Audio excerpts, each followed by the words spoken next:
three. We're the Coffers. I'm Shirley. I'm Al. And we have had the radiant barrier about a month and a half.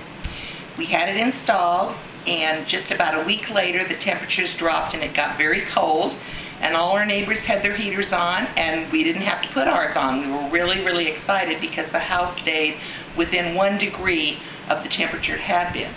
And so we had just gotten a bill when we had the barrier installed, and so it was another month before we got our bill, but it was 30%, almost to the dollar, less than the previous bill had been.